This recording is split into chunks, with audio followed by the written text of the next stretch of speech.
This traditionally is crazy spicy, like I immediately need to chug some milk kind of spice.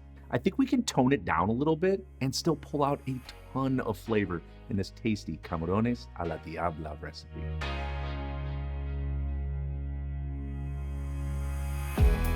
Now, if you've been following me for any amount of time, you know that I don't do that well with spicy food. And Camarones a la Diabla translates to deviled shrimp. Now, maybe we're not going to go full blown like Devil Satan, but maybe we can make evil shrimp, like comfortably spicy shrimp, good enough that I can keep eating it. Now, there are definitely two ways to cut down on heat, and that's using acid and sugar. And this isn't a sweet sauce, so sugar is out of the question. And I also think we can add a lot more flavor into this. We're going to start off by making that sauce. Sound good? Let's cook. I've got 8 Roma tomatoes. Roma tomatoes are great in the summertime and decent in the off season, but if you're in the summer, all tomatoes are good. And this is very much similar to my huevos rancheros salsa recipe. So what we want to do is remove the core out of each of these tomatoes. Once you've done so, we are next going to quarter them. So slice them in half and then slice them in half again. Spread them out on a cookie sheet tray lined with parchment paper. We want to roast these up for more flavor. Next, I have 2 yellow onions. We're going to remove the ends, slice it in half, then remove that outside peel. You could also use sweets, whites, or even reds here. Next, what we want to do is quarter the onions and spread them on that sheet tray right along with those tomatoes. Last but not least, for roasting, we're going to add on 6 whole garlic cloves. Then we want to drizzle on about a 1/4 cup of olive oil or any of your favorite neutral oils. Once they are coated, we're going to season well with salt and fresh cracked black pepper. Once they are seasoned up, we're heading right over to the oven at 450 degrees Fahrenheit. We are going to let these roast for a total of 25 minutes. And this is perfect timing to prep up our shrimp. I have 2 pounds of 1620 shrimp, which means 16 to 20 make up 1 pound. Now, using a peeler and a veiner, well worth the money, what we're going to do is just simply insert it into the top and pull up. This is great because it gets under the vein, pulls everything up. I like to leave the tail on just for aesthetic looks. Now, if you are already deveined but not peeled, check out my shrimp scampi video. I show how to easily do it. And if you'd like to remove the bottom vein, which really doesn't bother me, check out my shrimp cocktail video.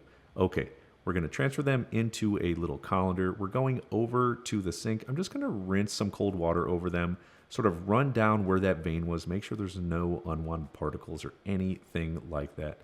Once they are completely rinsed off, I'm just going to set them to the side until I'm ready to use them up.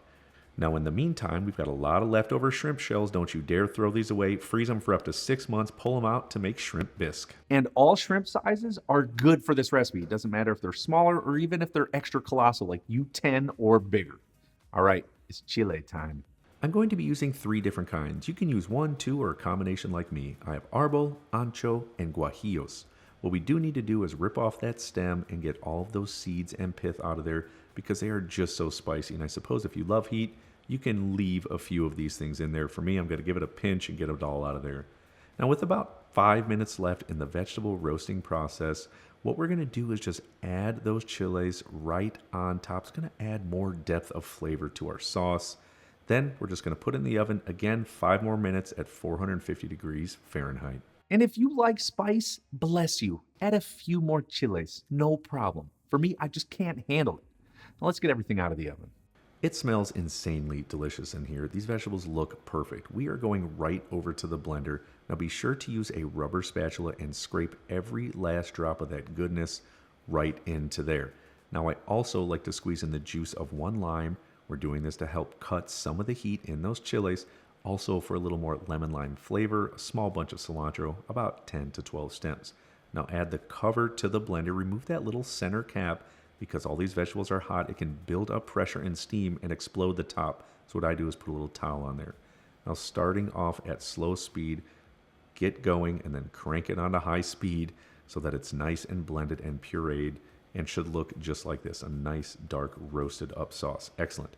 We are going to transfer this over right to a medium size pot. There's a lot of leftover goodness in there, so just run a little hot or cold water in there, about a 1/2 to 3/4 cup more, and put it in there, and then turn the heat down to low to keep warm. All right, the sauce is finished, and this is a crucial stage here to adjust the flavor of it. So if you need to add more salt, do it. If it's still spicy, add some more lime juice. If it's like I can almost tolerate this. Maybe thin it out with some more water. And I know I said don't do it at the beginning, but if it's like there's no way to salvage this, maybe try adding a teaspoon of sugar. Shh. Okay, it moves really quickly from here. Watch carefully. In a large rondeau pot or a large frying pan, we're going to add in 3 tablespoons of olive oil. We're going to immediately turn the heat up to medium. We're going to add in 1 peeled and julienne yellow onion. You could use a white, a sweet, or even a red onion. Now what we want to do is cook this for about 10 to 15 minutes, get a nice browning on them. We're not looking for a full caramelization, that's why we're on medium heat, but just doing this will go a long way in the flavor department. At this point, we're going to add in 2 finely minced garlic cloves. You know the rules. Once you smell it, it's done, maybe 30 to 45 seconds. Now at this point, we are going to grab our shrimp and add them in there. Turn the heat up to medium high. This is maybe going to cook for 60 to 90 seconds total. Shrimp cook so dang quickly. Constantly stir them, almost like stir frying the shrimp. After that short amount of time, what we're going to do is season it with salt and lime juice, going to add more flavor and help to protect a little bit from all of that spice. Just give this a quick mix until it's completely mixed in. Now, you know when shrimp is done. Let's take one piece out. If it makes a C, not a tight C, but a nice loose C like this, see how it stretches and doesn't perfectly curl back? Excellent. Turn the heat completely off. Let's go grab our tasty sauce, add it in there. If there's some left over, no worries. It freezes for up to 6 months, and it goes really good on pork and chicken. Now mix all of these ingredients together. Remember, your sauce has already been warmed up on low heat. We just want to combine it and get all those flavors infused into the shrimp, then set it to the side and keep warm.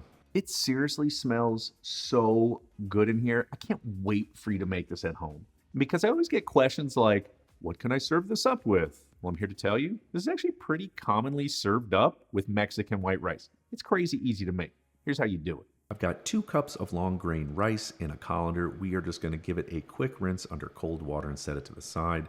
Then in a medium to large size pot, I have 3 tablespoons of olive oil. Turn the heat down to low. I have 1 peeled and finely grated yellow onion. You could use a white or a sweet here.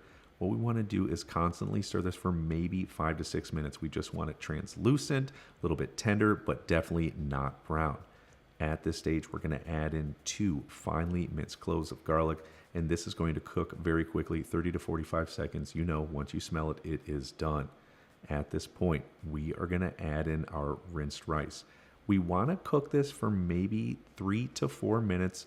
Get a little toast on them, not a brown toast, but just until it becomes a little bit more translucent. At this stage, we are going to add in 3 cups of good chicken stock. And for the vegetables, I have 1 peeled and medium diced carrot. And next, corn that I've trimmed off from 1 fresh ear. And then last but not least, a half cup of peas. Those can be frozen or fresh. Now just give this a quick mix to combine all of those ingredients. Put a lid on it and let it cook on low heat for 15 minutes. At this point, we're going to come back, give it a look. Excellent. Going to add some more flavor to this. We're going to season it up with salt. We're going to squeeze in the juice of a half lime here. And then last but not least, we're going to add in 1 tablespoon of finely minced fresh cilantro. Now using a fork, we want to move everything around. This is called forking the rice. Perfect. Now let's set it to the side because it's almost time to eat this up. Now, of course, you would want to time everything out so everything's finished at the exact same time. And maybe that means you make the rice ahead of time and just keep it warm. But every single part of this recipe depends on you knowing those fundamental basic techniques and putting them into practice, like how to roast up the vegetables, how to perfectly cook those shrimp. I'm telling you, this will elevate your everyday cooking. And believe it or not, our deviled shrimp, are perfectly spicy. Let's plate these up. Serve the shrimp in a large serving bowl just like this, and then I like to garnish on with a little bit of fresh chopped cilantro. Adds a nice touch of freshness to the dish, and because I'm guessing you may need it also like me, garnish with a little bit more lime to help cut some more of that spice. And then of course, don't forget to serve this up alongside our Mexican white rice. No joke, the flavor in this is incredible. And if you like just a little bit of heat like I do, then you definitely have to check out my chicken tinga recipe. It's so good. I'll see you over there.